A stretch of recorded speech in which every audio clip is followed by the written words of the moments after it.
नमस्कार, news one India में आप सभी का स्वागत। आपके साथ में अर्चना कौशल। मैं आज आपका परिचय एक ऐसी शख्सियत से करवाने वाली हूं जो किसी पहचान के मोहताज नहीं है, लेकिन आज एक ऐसी शुरुआत उन्होंने की है जिसको लेकर वो चर्चा का विषय बन गए हैं।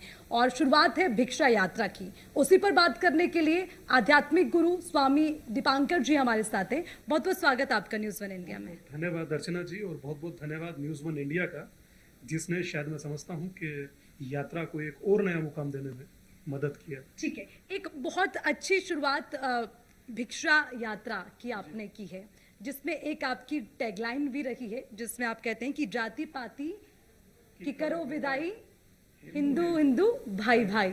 और बहुत अच्छी बात है, क्योंकि ऐसा होना भी चाहिए। हम जाति जाति का आलाप आजकल हर कोई इसको आलाप रहा है, लेकिन आपने भिक्षा यात्रा से इंसान क्या समझता है? हर किसी को पता है कि भिक्षा यात्रा जब होती थी पहले समय में तो कुछ दान दिया जाता था, लेकिन आप समझाइए। करते थे तो लोगों के दिमाग में पहला शब्द आता है कि भिक्षा यात्रा का अर्थ दाल आटा चीनी चावल पैसा द्रव्य। नहीं साहब, ये भिक्षा यात्रा आपसे किसी प्रकार के द्रव्य की नहीं है, किसी प्रकार की भिक्षा दाल आटा चीनी चावल की नहीं है। ये भिक्षा है जातियों में ना बटकर एक हिंदू होने की। और मैं समझता हूँ ये भिक्षा बुद्ध ने मांगी, भिक्षा बुद्ध ने मांगी, और भगवान वामन देव ने मांगी थी 3 पग धरती। मैं मात्र एक भिक्षा मांग रहा हूँ, वो भी हिंदू होने की। और भिक्षा के साथ एक महत्वपूर्ण चीज क्या है अर्चना जी, कि आप भिक्षा मांगते हैं और वो भी मानव मात्र के कल्याण के लिए। वामन देव ने धरती मांगी, वो पुनः राजा को दिया, कहा प्रजा का कल्याण कीजिए। मैं ये भिक्षा मांग रहा हूँ आपके संगठित होने के लिए, ताकि आपकी पीढ़ियां यूं ही आगे बढ़ती रहें। अगर सनातन संगठित है तो भारत मजबूत रहेगा, और जातियों में विभक्त हुआ तो उसके नुकसान मुझे लगता है कि बताने की जरूरत नहीं। कश्मीर से लेकर के बांग्लादेश तक निशान फैले हुए हैं। मैं समझता हूं कि कम से कम सनातन जातियों में विभाजित ना हो, संगठित हो, एक हो। और मैं तो अब से नहीं, शायद मुझे लगता 22 महीने पहले जब शुरू किया था तब भी कहता था कि जब तक आप एक हो, आप सुनामी के जैसे वेग हो, और जब भी आप बढ़ जाते हो हर गली नुक्कड़ पर कट जाते हो। तो आपका एक होना भारत के लिए, सनातन के लिए, और एक शब्द होता ना, कोई छुआछूत नहीं, कोई पराया नहीं, कोई छोटा नहीं, सब एकदम बराबर, कोई जाति नहीं। अब सोचिए, जिस धर्म में जाति का जिक्र नहीं, उस पूरे धर्म को जातियों में बांट दिया गया। लेकिन दीपांकर जी, बहुत बड़ी बात है, एक छोटे से आश्रम से आप निकले, इस यात्रा की शुरुआत की। आज मुझे लगता है हजारों में नहीं लाखों में भीड़ आपके साथ जुट गई है, आपकी इस पहल के साथ समर्थन करने के लिए। गलत हूं क्या? मैं कहूंगा अर्चना जी कि ये भीड़ मेरे साथ नहीं है, ये भीड़ उस विचार के साथ है जो विचार बहुत बड़ा है। आप सोचिए कि हिंदुओं का कमजोर होना, मात्र जातियों में बंटना। आप सोचिए कि एक तरफ कोई जाति नहीं, एक पूरा मीडिया का सेक्शन कहता है कि यहां पर मुस्लिम वोट इतना है, और वहीं दूसरी तरफ जब हिंदुओं की बात होती है तो वही मीडिया कहता है कि ये जाट बहुल्य, गुजर बहुल्य, त्यागी बहुल्य, यादव बहुल्य, दलित बहुल्य। कोई ये नहीं कहता हिंदू बहुल्य। तो मेरा विरोध इस विचार के प्रति है, और मेरा यात्रा इस विचार को पुष्ट करने का है कि हिंदुओं की कोई जाति नहीं, हिंदू हिंदू हैं। मुझे आज भी याद है श्रीमद् भगवत गीता अध्याय नंबर 4 श्लोक नंबर 13 और पन्ना नंबर 176 साफ कहता है, चातुर्वर्ण मया श्रेष्ठम गुण कर्म विभाग्यशः। भगवान कृष्ण कहते हैं गुण और कर्म के आधार पर चीजें देखी जाती हैं, जाति के आधार पर नहीं। और जिस चीज की पुष्टि मेरे योगेश्वर ने कर दिया, मुझे लगता है कि उसके बाद हमें कहने की जरूरत नहीं। बताइए किस देवता के पीछे लिखा है कि राम के पीछे कोई जाति लिखी है, कृष्ण के पीछे कोई सरनेम लिखा है, महादेव के पीछे कोई सरनेम लिखा है? नहीं भाई साहब। जिस शब्द को आप कहते हो कास्ट, अब समझिए कि पुर्तगीज भाषा से लिया गया शब्द है। आप लोग गूगल करिए, देखिए कि कास्ट शब्द की उत्पत्ति हुई कहां से, तो आपको जवाब मिल जाएगा। अब सोचिए कि जो शब्द तक भारत का नहीं है, समूचा राष्ट्र कास्ट को कंधे पर उठाए घूम रहा है। कभी हिम्मत हुआ कि दूसरे से जाति पूछी जाए? कभी नहीं पूछी। और हमें पहला शब्द होता है, क्या कास्ट है महाराज जी? क्यों भाई, हम नहीं जातियों में बंटना चाहते, हमें क्यों बांटना चाहते हैं? अब हिंदू को एक होना होगा, संगठित होना होगा, और ये सही वक्त है, और यही वक्त है, शायद इसके बाद जरूरत भी ना पड़े और इसके बाद मौका भी ना मिले। तो दीपांकर जी, एक होने की बात आपने की, आप जाति जाति को तोड़कर हिंदुओं को जोड़ने की कोशिश कर रहे हैं, और आपने इसका जिक्र भी किया। एक होने की बात आपने कही, आपको क्या लगता है हिंदुत्व को किससे खतरा है? कौन है जो तोड़ रहा है? उस विचारधारा से खतरा है जो हिंदुओं को जातियों में बांटती है, उस विचारधारा से खतरा है जो देश में ना होकर भी देश में है, देश में पैर पसार रही है। एक बहुत बड़ा सिस्टम जिसके लिए काम करता है। आप सोचिए कि जातिगत जनगणना की बात लोग करते हैं, लेबनान में भी जातिगत जनगणना हुई थी। आज लेबनान का हाल देखिए। आपको जो किसी की मदद करनी है हालात देखकर कीजिए, जात देखकर नहीं। अगर किसी का मंगल करना है, किसी के कल्याण की कामना करनी है तो हालात देखिए, जात नहीं। 1931 पहली जनगणना जब हुआ 1931 में, उस समय ब्रिटिश सेंसस कमिश्नर थे हर्बर्ट रिस्ले और जातियां थी 3000 कुछ। आज है 2024, जातियां हैं 6000 कुछ। किसने बनाया 3000? मेरा ये प्रश्न आपसे, पूछिए किसने बनाया? कोई नहीं कहेगा। मगर हाँ, जातियां बना दिया और मात्र आपको हिंदू मिलता है जिसमें आप पिछड़ा, अति पिछड़ा, महापिछड़ा कर देते हैं। कभी करिए मुस्लिम में पिछड़ा, अति पिछड़ा, महापिछड़ा, करिए क्रिश्चियन में अति पिछड़ा, महापिछड़ा, आपकी हिम्मत नहीं होगी। सिर्फ बांटने के लिए आपको अगर कोई स्केपगोट चाहिए तो वह हिंदू है। मगर हाँ, मैं हिंदू को अब जातियों में तो बंटने नहीं दूंगा, चाहे इस यात्रा को मुझे जीवन पर्यंत चलाना पड़े। मगर अब इस देश को भी मुझे लगता है कि 80 करोड़ लोगों का जो प्रतिनिधित्व कर सके, ऐसे हिंदू हृदय सम्राट की जरूरत है, ना कि 2% वाले लीडर्स की। स्वामी दीपांकर जी, आपसे समझना चाहेंगे, देखिए हर कोई जाति का राग अलापता है, मैंने शुरुआत से बात की, और राजनीति तो इसी पर टिकी हुई है, चल ही इससे रखिए, नहीं तो वोट बैंक इधर से उधर हो जाएगा। लेकिन आपको कैसे ये जरूरत महसूस हुई, क्यों ना जाति को खत्म करें और राष्ट्र को पहले रखा जाए, हिंदुओं को पहले रखें? मैं पहला शब्द कहता हूं कि पहले राष्ट्र नो कास्ट। मुझे दूसरी ताकत तब मिलती है जब देश के प्रधानमंत्री पूछते हैं कांग्रेस से, उस कांग्रेस से जिसमें इंदिरा गांधी कहती थी मैं अपने देश को जातियों में बंटता नहीं देख सकती, और राहुल गांधी कहते हैं कि जातिगत जनगणना करानी है। उस कांग्रेस के बारे में जब प्रधानमंत्री 2 शब्द बोलते हैं, कहते हैं कि कांग्रेस के नेताओं ने कभी किसी मुस्लिम से पूछा है कि आप कौन जाति के हो, अगर हिंदुओं को जातियों में बांटते हैं। हमारे देश के यशस्वी मुख्यमंत्री कहते हैं कि बटेंगे तो कटेंगे। यकीन मानिए, जब इन 2 महान व्यक्तियों के मैं 2 शब्द सुनता हूं तो 22 महीने से चल रही अपनी निरंतर यात्रा में एक प्राण ऊर्जा सी पड़ती देखता हूं। 22 महीने का समय हो गया, देखिए अपने आप में ये बहुत बड़ी बात है। इतने लंबे समय से आप यात्रा करें। अब तो देखिए, जो बात आप कह रही हैं वो प्रदेश के मुख्यमंत्री कह रहे हैं कि बटेंगे तो कटेंगे, एक रहेंगे नेक रहेंगे। इसको और बढ़ावा दिया प्रधानमंत्री ने, उन्होंने ये बात कही है कि अगर आप बढ़ते रहे तो बांटने वाले जश्न मनाएंगे, और आप भी उसी चीज को लेकर 22 महीने से आप कह रहे हैं। क्या क्या चुनौतियां? अभी एक शब्द और जोड़ देता हूं, मोहन भागवत जी ने भी कहा था। बिल्कुल, कहा था। तो अभी की स्थिति ये, चुनौतियां देखिए बहुत है। सबसे पहली चुनौती, दिल से कह रहा हूं, थ्रेट होती है, भयंकर थ्रेट होती है। मगर मुझे विश्वास है कि जो लोग चाहते होंगे, लाइक माइंडेड लोग, कि समाज संगठित हो, वो कहीं ना कहीं दिल से मेरे साथ भी होंगे। आज 22 महीना जरूर लगा, मगर 80 लाख लोगों ने संकल्प लिया जातियों में ना बंटने का। जब हैदराबाद के चार मीनार पर यात्रा की तो मेरा मन प्रफुल्लित था। भाग्य लक्ष्मी से लोगों ने अपने मन की दुआएं मांगी थी या मन्नत मांगी थी, मैंने हिंदुओं का एक होना मांगा।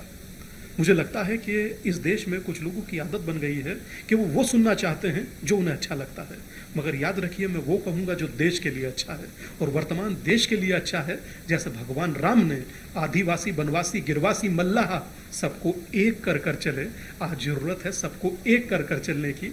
और मेरे मन की एक अभिलाषा शेष है कि देश के वो महापुरुष जो आश्रमों में हैं, देश में वो विद्वान जो आश्रमों में हैं, अब मुझे लगता है कि आश्रमों से जब वो बाहर आएंगे तब मेरी यात्रा को और बल मिलेगा। मेरी एक प्रार्थना अपने बड़ों से भी है कि वो आएं और इस यात्रा में अपनी आहुति डालें, या अपने लेवल पर कोई यात्रा करें, क्योंकि आज समाज को आपकी जरूरत है। आप बांग्लादेश में किसी ने किसी की जाति पूछी, छोड़ दीजिए, हटाइए। 1990 में कश्मीर में किसी ने जाति पूछी थी। अब वर्तमान बांग्लादेश में कोई किसी से जाति पूछ रहा है, या फली जाति को न इनको जाने दीजिए, ये फली जाति के स्पेशल जाति इनको जाने दीजिए, कोई जाति नहीं पूछ रहा। आप जातियों में बटे हो, बटना बंद कीजिए, एक होने का वक्त है। और मुझे आज भी याद है, संत रविदास जी के गुरु कहते थे कि जाति पाति पूछे नहीं कोई, हरि को भजे सो हरि का होई। जब हरि के हम और हरि हमारा, तो जाति बीच में आई कहां से? अब एक होने का वक्त है, अपनों को गले लगाने का वक्त है। वरना यकीन मानिए, अभी तो जूस में आपको डालकर जाने क्या क्या पिलाया जा रहा है, भविष्य आपका क्या होगा आप कल्पना कीजिए। इसी पर मैं आना चाह रही थी। देखिए अभी हाल ही की घटना है, क्योंकि बहुत पीछे हम चले जाएंगे, इतिहास के पन्नों को पलटने की कोशिश करेंगे तो बहुत कुछ निकल कर आएगा। लेकिन स्वामी दीपांकर जी, मैं आपसे ये समझना चाहती हूँ, अभी ढासना मंदिर में क्या हुआ वो उससे बिल्कुल आप परिचित होंगे, मैं जानती हूँ। लेकिन मैं चाहती हूँ कि जब आप इतना बढ़कर आगे आ रखे हैं, वहाँ पर क्यों नहीं धावा बोल दिया? अब इतनी बड़ी घटना हुई, इतना बड़ा वहाँ पर पथराव हुआ, वहाँ पर किस तरह की कोशिश की गई है, वहाँ मंदिर में बैठे हुए लोगों को कितनी परेशानियां हुई, उस पर कुछ क्यों नहीं बोले? ऐसा नहीं, अपने अपने कार्यक्रमों के जरिए जरूर बोलता हूँ, मगर आज हमारे मन से बोलिए। स्पष्ट करता हूँ। डासना मंदिर के ऊपर जिस प्रकार का आक्रमण हुआ, जिस प्रकार टीवी रिपोर्ट्स और अखबार की कटिंग कहती हैं कि मॉब लिंचिंग करने की कोशिश की, इससे ज्यादा बढ़कर दुर्भाग्य इस देश का कुछ नहीं हो सकता। क्या मतलब बनता है? आपको मेरी किसी बात से शिकायत है, आप पुलिस में जाइए, आप हमारे मंदिरों को तोड़िएगा, यह कौन सिखाता है? किसी की मॉब, कुशीनगर में भी प्रतिमा पर पथराव, कुशीनगर में 2 दिन पहले की घटना है। दुर्गा पूजा के बाद प्रतिमा लेकर जा रहे थे तो प्रतिमा के माथे पर पत्थर लगा। देखिए किसी की चीख पुकार। हमारे सेंटिमेंट्स नहीं है क्या? हमारे दुख नहीं है, हमारा भाव नहीं है? वो छोड़ दीजिए, एक कदम आगे और बताता हूं। कल की घटना है, जाने परसों की घटना है। हनुमान जयंती होगी तो उस पर पत्थर चलेगा। पटना के अंदर, अब नहीं पहले की बात बता रहा हूं, शव यात्रा पर पत्थर चला। कल्पना कर सकते हैं शव यात्रा पर पत्थर चले? यात्राओं पर पत्थर होना, कावड़ यात्राओं पर पथराव होना, यह एक फैशन बन चुका है। और इसी देश के अंदर रहने वाले कुछ कथित बुद्धिजीवी गलत चीज का समर्थन भी कर देते हैं, कवर फायर देते हैं। मगर जो सही है उसको सही कहने की क्षमता होनी चाहिए। मेरी किसी बात से, मैं अभी आपसे बात कर रहा हूं, हो सकता है किसी को कष्ट हो, तो आप क्या हमारा मंदिर तोड़ दीजिएगा? क्यों भाई? इस देश के अंदर लॉ एंड ऑर्डर है, इस देश के अंदर व्यवस्थाएं हैं, कानून हैं। आप सड़क पर न्याय कर देंगे, यह उचित कभी नहीं हो सकता। स्वामी दीपांकर जी, आप जानते हैं हमारा देश धर्मनिरपेक्ष है और इससे हर कोई वाकिफ है। लेकिन आप देख रहे हैं इन दिनों जैविक जिहाद, थूक जिहाद, लव जिहाद, इन चीजों से बिल्कुल। लोनी के अंदर महापंचायत थी, मैं उसमें गया, मैंने वहां बात कही। वो कहने लगे कि हम आपका सम्मान करना चाहते हैं। हमने सम्मान मत कीजिए, अपना सम्मान बचा लीजिए, मुझे सम्मान की जरूरत नहीं। वहां लोगों ने इस चीज का प्रतिकार किया। थूकने की घटना आती थी। अभी एक लेटेस्ट आपको 2 दिन पहले की घटना बता रहा हूं। बागपत के अंदर कैंसर पेशेंट का बलगम तक किसी चीज में मिलाकर वो दे रहा था। कार्रवाई किया पुलिस ने और जेल भेज दिया। इसका अर्थ यह कि हम लोग किसी षड्यंत्र का हिस्सा बन रहे हैं। इसका अर्थ यह कि हम किसी षड्यंत्र का शिकार हो रहे हैं। इसका अर्थ, आप सोचिए कि कोई गलत को गलत नहीं बोलेगा। अगर आपको यह गलत लग रहा है और आपको कुछ चीजें गलत लगती हैं, आप लोग इस पर पहल क्यों नहीं करते? मतलब हम पर बीत रही है तो हम ही पहल करें, फिर कैसा भाईचारा? फिर कैसा भाईचारा? और अगर भाईचारा है तो ये हमसे पहले तुम्हें कहना चाहिए। मगर मैं ऐसे किसी नाटक का हिस्सा नहीं बनना चाहता, क्योंकि मुझे पता है कि वर्तमान चारा हम हैं, भारत में 2म दर्जे के नागरिक हम हैं, और हां, भाई को रोल है। स्वामी दीपांकर जी, लेकिन कैसे करिएगा रक्षा? सनातन पर बार बार अटैक होते हैं और अब ठीक है, मैं उम्मीद करूंगी उस पर भी आप कुछ शब्द कहेंगे। मठाधीश की तुलना माफियाओं से कर दी जाती है। कहा जाता है कि मठ में तो गांजा फूंकने वाले रहते, उन्हें गांजा बांट दीजिए। ऐसे ऐसे शब्दों का इस्तेमाल और बार बार सनातन पर अटैक। गरबा से जुड़ी हुई खबरों को भी आपने देखा, ऐसी तमाम खबरें भरी पड़ी है। मैं कौन कौन से कृत्य आपको बताऊं, लेकिन कैसे रक्षा होगी? मैं 2 शब्द में कहूंगा। मठ और मठाधीश वाला आपने जो प्रश्न किया उस पर एक शब्द कहूंगा। बड़े लोगों को छोटी बातों से बचना चाहिए। मठ सनातन संस्कृति के परिचायक भी हैं। मठ जहां से मंथन कर कर चीजों को सकारात्मक धरातल पर उतारा जाता है, उन्हें मठ कहा जाता है। जहां किसी चीज को मथा जाए, उसे मठ कहा जाता है। जहां से सनातन को, मैं समझता हूं कि हजारों लाखों लोगों को रोज भोजन मिलता है, उसे मठ कहा जाता है। और कोई बुद्धिमान व्यक्ति अगर जो मठ को, मठाधीश को माफिया से जोड़े, तो मुझे लगता है कि हल्के शब्द हैं, बचना चाहिए। सिर्फ इतना कहूंगा। ठीक है, क्योंकि युवा सन्यासी से हमारी वार्ता हो रही है, तो ये भी आपसे जानना चाहेंगे, आज हमारे तमाम दर्शक आपको देख रहे हैं, सुन रहे हैं, युवाओं के लिए क्या संदेश है? एक छोटी सी बात कहूंगा युवाओं के लिए, आप देश का भविष्य हैं, या ये कहूं कि आप देश हैं। अपने आप को विभाजित मत होने दीजिएगा। लोग कभी आपसे पूछे कि क्या कास्ट है, तो हिंदू कहिएगा। याद रखिए कि जिसमें तमाम नदियां आकर गिरे वो सिंधु हैं हम, और हमें गर्व है खुद पर, हम हिंदू हैं। अपने हिंदू होने के और इस धरती के केंद्र बिंदु होने से अलग मत होइएगा। आपको 50 लोग बांटने आएंगे, हर रोज बांटेंगे। आप सोचिए कि एक ऐसे देश में हम रह रहे हैं जहां भारत से लेकर फिलिस्तीन तक लोगों को जोड़ा जाता है, एक किया जाता है, और बाजू में रहने वाले पड़ोसी को जातियों में बांट दिया जाता है। आप ये समझिए कि कितने बड़े नैरेटिव की लड़ाई में आप लोग उतरे हुए हैं, कितने बड़े षड्यंत्र का आप लोग शिकार हो रहे हैं।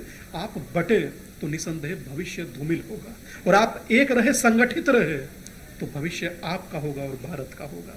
ठीक है, अब क्योंकि आखिरी सवाल बिल्कुल उसी पहल के साथ जो आपने की है, भिक्षा यात्रा आप लगातार कर रखे हैं, 22 महीने का समय हो गया है। मुझे लगता है अभी बिहार में आपकी यात्रा पहुंची है, गलत नहीं? और इस यात्रा का कोई अंत है?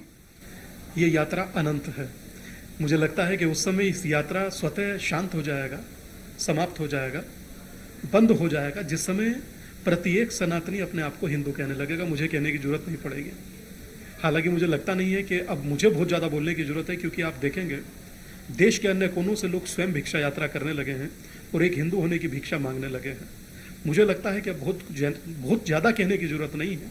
हाँ, यह है कि 18 तारीख में बिहार के भागलपुर से हम लोग यात्रा करेंगे गिरिराज सिंह के साथ। ठीक है, तो आध्यात्मिक गुरु स्वामी दीपांकर जी को आपने सुना, उनके विचारों को आपने सुना है, और इसी के साथ इस चर्चा को यहीं पर मैं विराम देना चाहूंगी। ऐसी ही तमाम खास बातों को लेकर आपके साथ फिर जुड़ेंगे। फिलहाल के लिए दीजिए इजाजत, नमस्कार।